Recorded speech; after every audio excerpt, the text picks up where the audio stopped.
Welcome to Talkin Maine with the Bowtie Boy. I'm Tom Saviello. Yes, and we are in Augusta, and we are with the governor.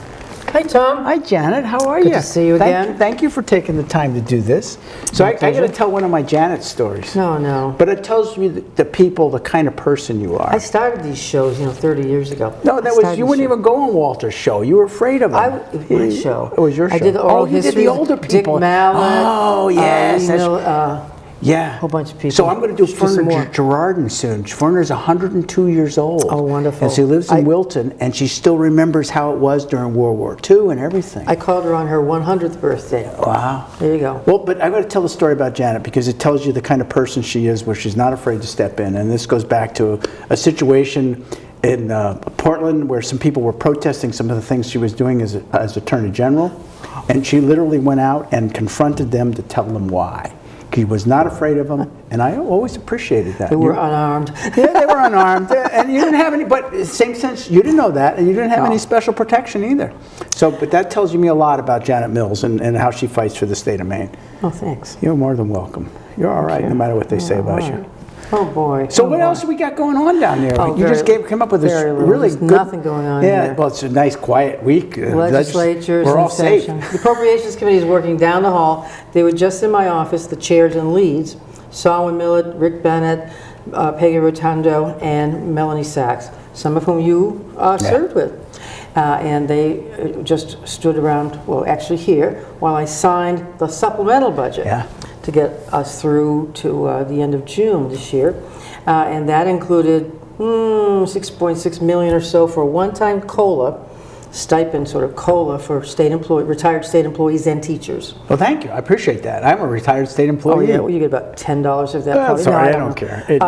Yeah, I got the feel. I know the feeling. But that was great. I saw that vote. That vote was significant that night. I mean, it was like well over the 2/3 necessary to put it in place, which means that there's some communication going on between everybody. I think it was a unanimous report in the committee. I think it was unanimous, so that means something. Yes. They work well. They're working well together. Now they're meeting down the hall on the biennial budget, and they're listening to presentations from the Department of Health and Human Services, and the Health and Human Services Committee is in there with them, members of that committee, and you know how that goes. So we're looking at, how to improve child welfare services, how to improve behavioral health services. The supplemental budget included $25 million, federal and state combined, for nursing homes across the state, and $25 million combined state and federal for hospitals.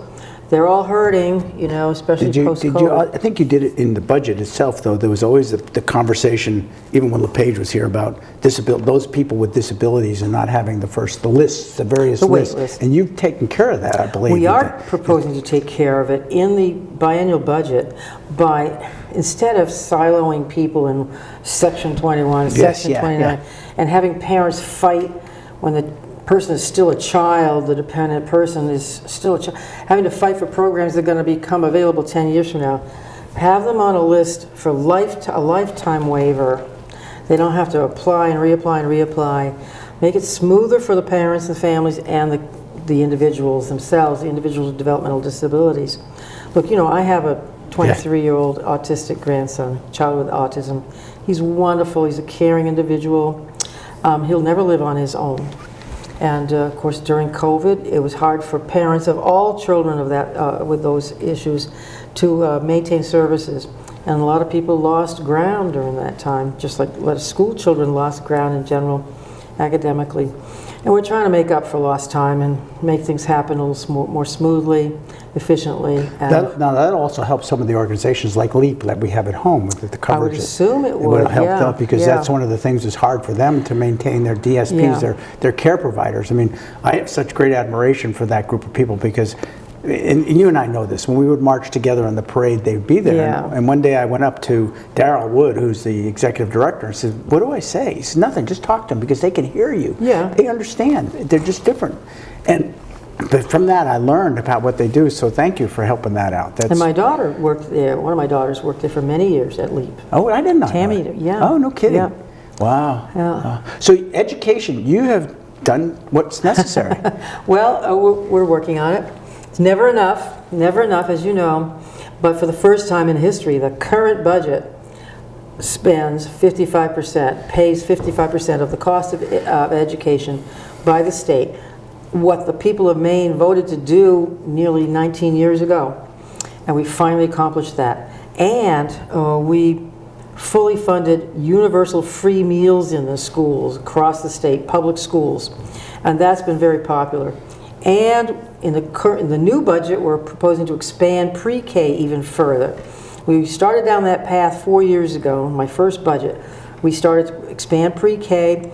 We enacted $40,000 minimum teacher salary. Well, think of that, $40,000. Still not nearly enough. And so we've been supporting education and building our structure. Now it's going to cost another, I think, $100 million to maintain that 55% level in the proposed new budget, biennial budget. Costs have gone up. The denominator is, rises every year. No matter what the percentage is, the actual number is a lot higher. So we're doing that. And on higher ed, we are proposing a 4.5% increase across the board for Maine Maritime, Maine Community Colleges, and the university, which of course affects Farmington. Very much so. And one significant thing is we're proposing to increase the state grant program. You know that Maine State Grant Program is a boon to many, many people, young people wanting to go to college. We're proposing to raise it to $3,000. Now, if you or a child you know wants to apply for a grant, it's not a loan, a grant, outright grant, it's administered through FAME, the Finance Authority of Maine, and it's an excellent program. So we're proposing to pump a lot more money into that. Are there qualifications that one has to have? Some financial qualifications, yep. But again, it's an outright grant. Yeah, grant, it's not a loan. Yeah, and 2 years ago, we proposed a very popular thing, which was 2 years free tuition at the community colleges for all recent high school grads. This new budget, the biennial budget that the Appropriations Committee is starting to hear down the hall, proposes to continue that for another 2 years. Because look, high school grads this year and last year might not have been eligible for it, so we want to continue the program. It's been wildly popular. I think enrollment increased by about 12% at the community colleges. 12%, something like that, yeah. And it's not just it doesn't have to be 2 years. You can go to school or go back to school and get a certification in healthcare, some healthcare occupation, automobile stuff, computer technology, and the basic trades, which are more complicated every year. Trades of plumbing, electrical, et cetera, welding, which I know you're fond of. Yes, and, welding and the plumbing program. The plumbing program. Now we need to get an electric program, electricity. At Foster Tech? At Foster Tech. But people don't know at home, but Janet, as the Attorney General, was extremely supportive of that program and helped a good friend of ours, Mr. Bjorn, help create that. They're building a building up here thanks to him. Middle school. At the middle school. I love that idea, and I'm all for trades and voc tech in the middle schools, getting a taste of different things. Not like the old days where the girls went to home ec and the boys went to industrial arts, or IA, as Bob Stevens would call it, IA. But no, and the plumbing program. That was one you took money from. One of the first grads in that program was a young woman from New Vineyard. That's correct, yes. Yeah, and that was one that you specifically, if I remember correctly, took money that we got in a settlement agreement. Bath fitters. And basically brought that in to create these plumbing programs. And what's neat about, to me, the community college has always been the heart of what we can do things with. Because kids can go there, and now you've helped them so they don't come out with this mountain of debt. And that makes them then the next step that they decide to do is kind of on their own, but they've created themselves a good foothold to go from. If they want to continue to get a 4-year degree, transfer to UMF and achieve that degree. That's correct. So, I think that's, when you did that 2 years ago, I thought that was one of the best moves that we can make, because those are the kids that they're going to make a fortune in a day, and I'll give you an example that you don't know about. A young man named Lance Meter. Now, Lance wasn't able to take advantage of the program we have, but he went to CMCC for electrical engineering, electricity. Got a certificate. He now has a business, and I think he's got like 10 people working for him. Wow. And I kid Lance. I said, because Lance, you got enough people working. All he does is go do estimates now. He's got, his group did a bunch of work down here at the State House. But Lance Meter is a perfect example of what you said, because he got his degree, he created his own little niche, and then he expanded and grew that. That's what takes place, well, and that's all small businesses.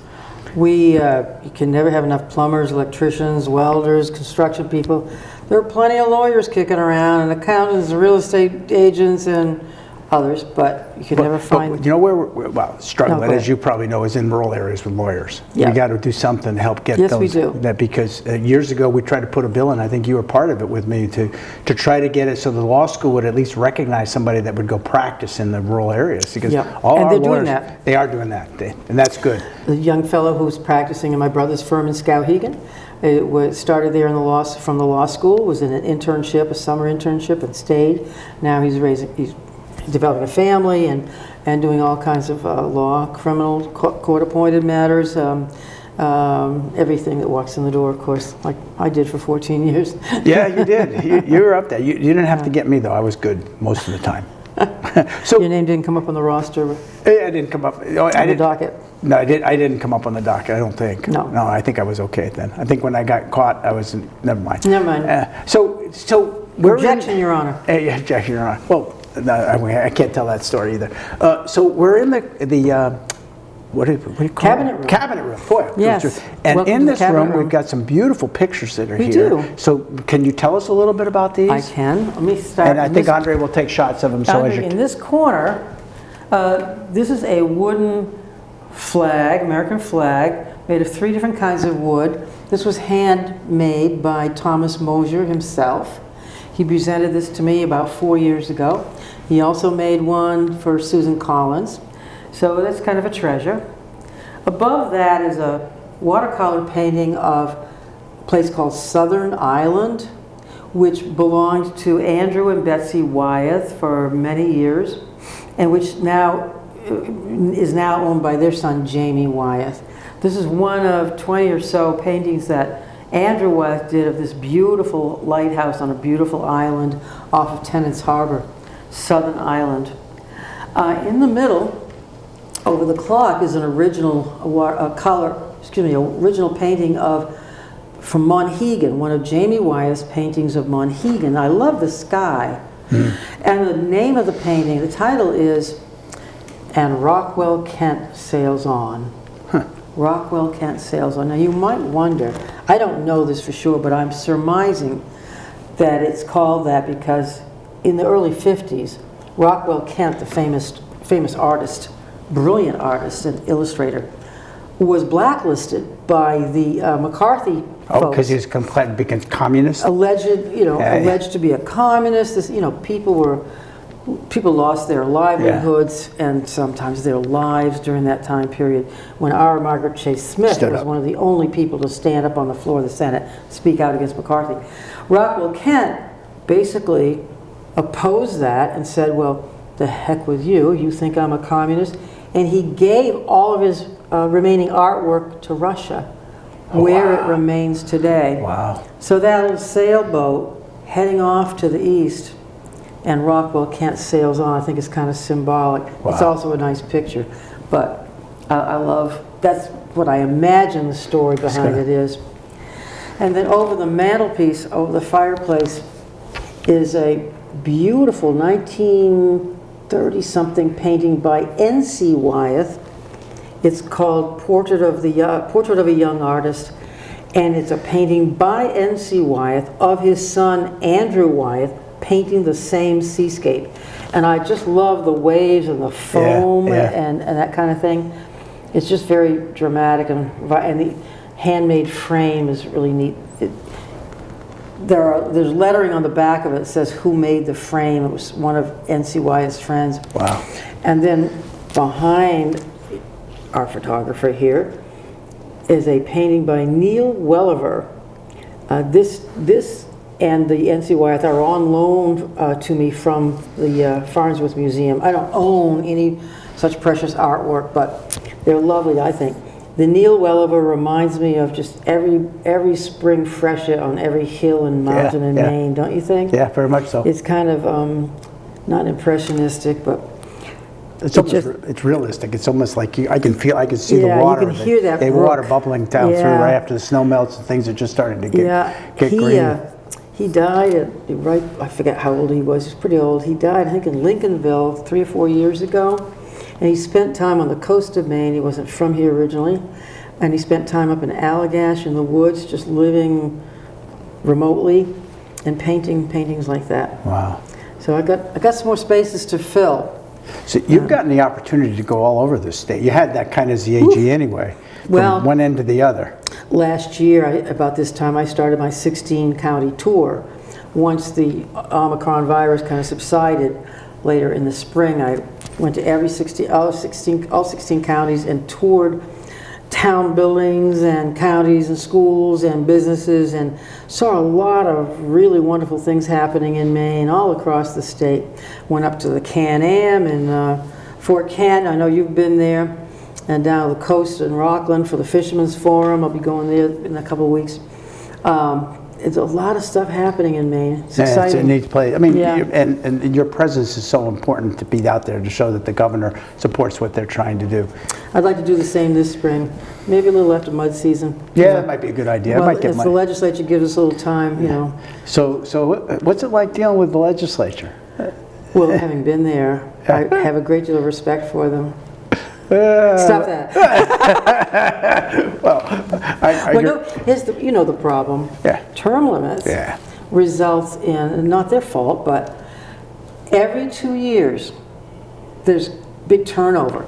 And about a third, from my estimate, about a third of the legislature every 2 years are brand new to the legislature. In other words, never having served in either body ever before. So there's this whole orientation thing, but there's also a sense of reinventing the wheel. Oh, let's put in a bill to, I don't know. You start to, You know, we've seen that one before. And you want to say, yeah, I've been there, done that. But there's some good ideas, but there's some flawed ideas and some repetitive ideas, as you can imagine. Yeah, no, I remember being in there, and then the bills come back in again, and we've seen this already. And as a committee chair, you know, having seen those, particularly in my years in the Senate, or having been there 8 years, or 8 terms, 16 years, there was like, they've had that bill in there. We already killed that once. Everything becomes deja vu. It's like it's deja vu all over again. And then sometimes they come in and then you're scratching your head. You know, we had the whoopie pie pill. Remember when you and I were first got in? State snack, whatever. You know, we had some really interesting bills that were in here. There's one this year for state rock, I think, or state. Is it tourmaline or state mineral? State candy? Needham's? Oh, Needham's. Oh, okay. All right. Well, we could have the state rock could be lithium.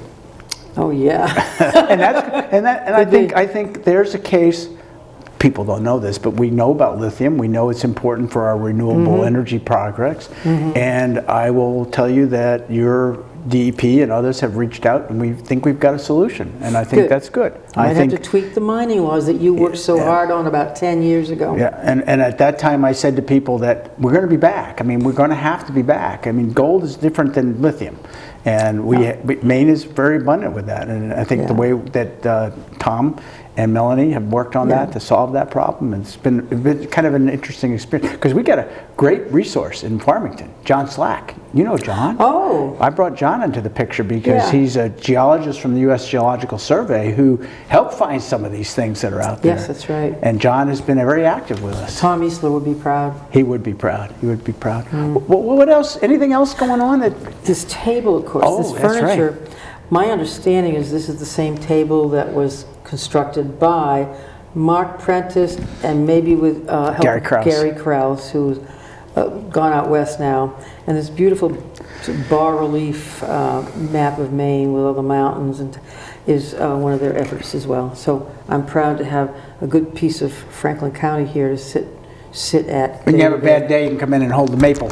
Yeah. And I believe you said it was just refinished, because when I came in here, I remember it but not being as dark as it is now. And there's a plaque at the other end. It was sent down to the prison and refinished there 8 or 9 years ago, before my time. So so far that you've been here, what's your favorite thing that you've done?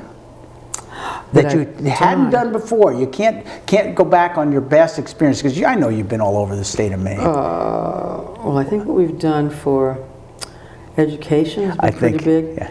But first day in office, as you remember, the big fights, the floor fights in the Senate over Medicaid expansion were painful.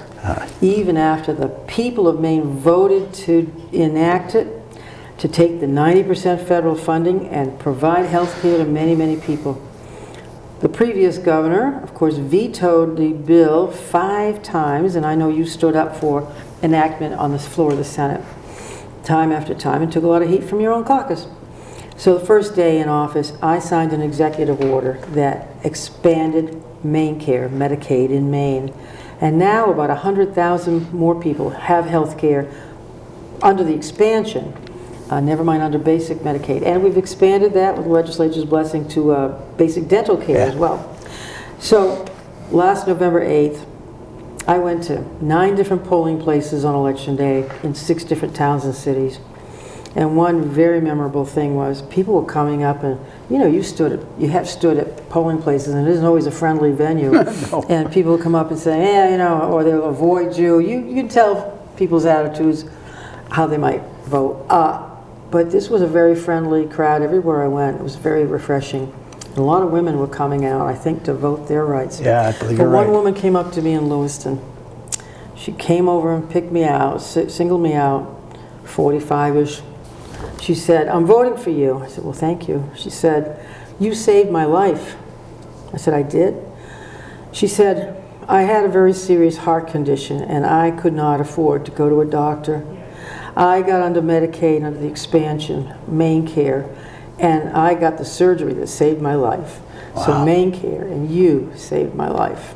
That's pretty powerful. That was pretty emotional. I mean, that was one of my downside experiences, but thank God at the end the people spoke and you took care of it, because for the 6 years that I was here, that was in front of us. I supported it.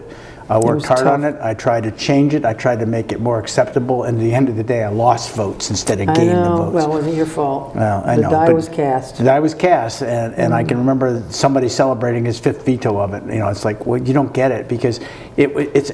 So let me put it in Republican terms. It's an economic driver. Yeah, it is. Because if the hospital now has their coverage, ultimately that helps me, because my insurance doesn't have to pay for what's not being covered.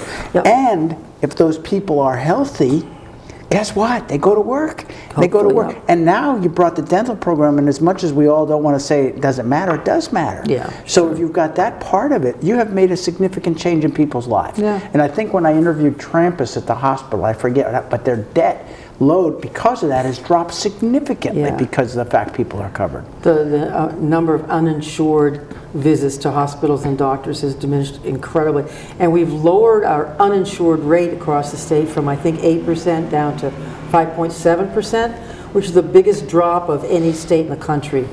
We have some ways to go, but it's the biggest drop. Well, it's huge. I mean, it's just, to me it was a no-brainer, and it was so difficult. It was the one, as I described, I had a bunch of bills in the legislature. One was the old fire permit thing. You probably remember that. Geez. We got that passed, overrode the veto. We got a public lands thing where he wanted to put... You and Denico and the governor then. And then where they wanted to put wood stoves and pellet stoves in, and we said no, and we proved it to them. We won that one, and there was something else. But the one I couldn't get the home run on, and Stan would appreciate it, if I couldn't get my home run on, was Medicaid expansion. Because if I could have gotten that, I would have walked out here and said I did my job in the time I was here. So we also, of course, funded revenue sharing to the towns and absolutely, cities. That's correct. The previous administration had lowered it to 2%.